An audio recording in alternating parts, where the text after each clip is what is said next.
Where I'm at, Umidigi isn't very popular. I've heard it a couple times but haven't really seen anyone use it. So when they sent this over, I was actually very interested in testing it out. This is the A13 Pro, released in 2022 alongside the other A series phones.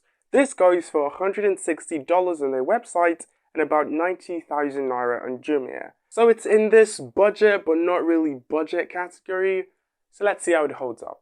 You must have seen the unboxing already, it's up on the channel, so let's go straight ahead and talk about how this device looks.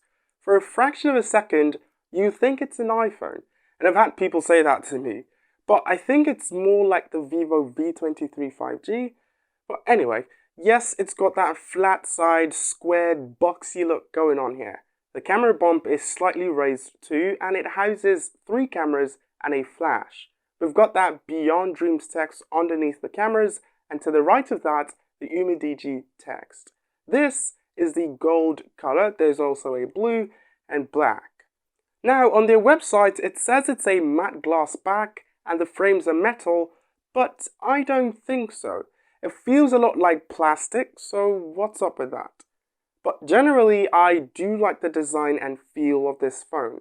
It has a nice weight to it. The back is also matte, so it wouldn't show fingerprint marks. There's something that they added that I really liked, but it has its downsides. So we have the usual power button / fingerprint sensor on the right with the volume up and down keys just above it. But on the left side, we've got the SIM card tray, which by the way can hold either 2 SIMs or 1 SIM and a micro SD card. But underneath that, we've got an extra button. It's called a smart key, and it's actually remappable. By default, a single tap takes a screenshot, a double tap opens the recorder app, and a long press opens SOS. But like I said, you can change it, and it can open whatever app you want it to. And I thought that was really cool, until I was accidentally pressing it while holding the phone or taking it out of my pocket. We've got 1 speaker on here, 2 mics, a headphone jack, and a Type-C port.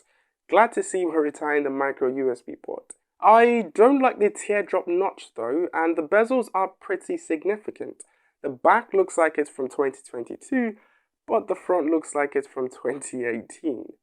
The A11 from 2021 had less bezels and a hole punch cutout. They should have stuck with that.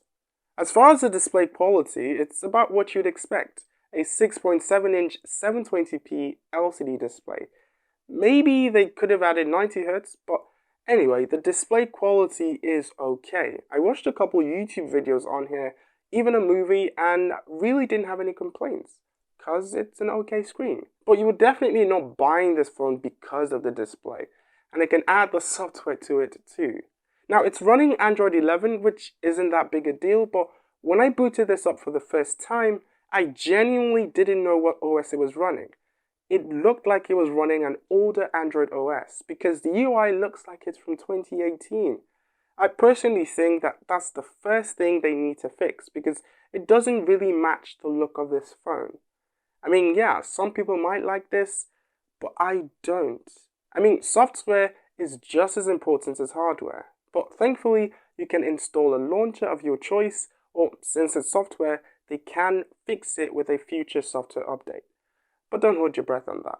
It might look old-fashioned, but it actually works pretty great. It's responsive, there's no bloatware, the phone runs smooth, the animations work just fine, and that's also thanks to its processor.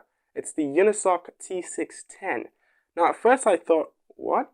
But then when I compared it to the Helio G85, it actually had the same CPU score, but it falls behind in the GPU performance as well as battery life.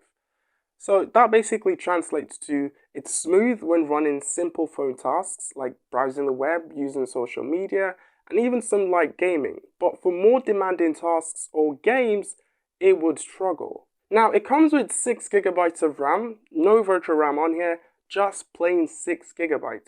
And it shows. Multitasking is really good. Navigating the UI, like I said, is just so smooth. Apps open relatively quickly. I mean, if you hand this phone over to an iToll user, they would probably think it's the iPhone. I'm kidding. As for multitasking, I dare to say it's just as good, if not better, than phones at this price range. Really smooth phone, but don't do anything GPU demanding like editing 4K videos. Speaking of photos and videos, let's talk about the cameras. We've got a triple camera setup, a 48 megapixel main, 8 megapixel ultra wide, and a 5 megapixel macro camera. The selfie is 16 megapixels. The main cameras actually impressed me. It does have a fair bit of detail. I love the colors it produces, so saturation is on point. And even though it doesn't have a portrait mode, if you're close enough to the subject, it would naturally blur the background. Some of the photos turned out really good. The ultra-wide is not as good. It does have good colors in HDR, but it definitely lacks detail. The macro camera isn't it. And for the selfies, well, it's kind of inconsistent. Like sometimes photos turned out okay, usable, other times not so much. There's also this smoothing effect. It smoothens out your face, but it also adds a pink lip filter type thing. I don't know. It's kind of weird. Some people might like this, but I definitely don't. For video, the rear camera shoots at 1080p, while the front camera shoots max at 720p. It does have video stabilization, but by default, it's actually turned off. So back to what I was saying about the UI, you should be able to toggle these settings as you open the camera app and not have to open settings, because frankly, not a lot of people would do that. But as far as the quality goes, it's decent. The focus shifting is a little rough, but it's usable. And I don't know why, but I prefer the 720p selfie camera. I mean, it didn't make my lips pink. Let me know your thoughts on the video quality.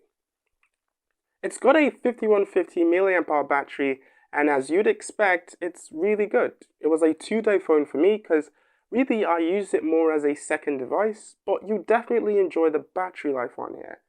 Now, before I touch on charging, I just want to appreciate the charging cable it comes with. It's red and black, and I think all smartphone companies should do that. Not only does it look cool, but it means after a month it would still look red, unlike the white ones that, turn brown. The charger looks cool, but it's slow. About 2.5 hours to go from 0 to 100, so no quick charging here. So yeah, that's my review of the A13 Pro. I love the design, really smooth phone, but can't play heavy games. The display is alright, but ugly bezels, and the old-fashioned UI. Good main camera, but not the selfie, and great battery life, but slow charging. So positives and negatives. It's actually really hard to recommend this phone, especially for that price. You see, the likes of Tecno and Infinix became pretty popular here in Nigeria because they were cheaper than the competition and gave you just about the same experience. So I think if this phone costs like 60 or maybe 70,000 and retained all these features, then it would have been easier to recommend. But I think if they could do that, then they probably would have. But yeah, those are just my 2 cents on this. Thank you guys for watching, and I'll see you when you see me.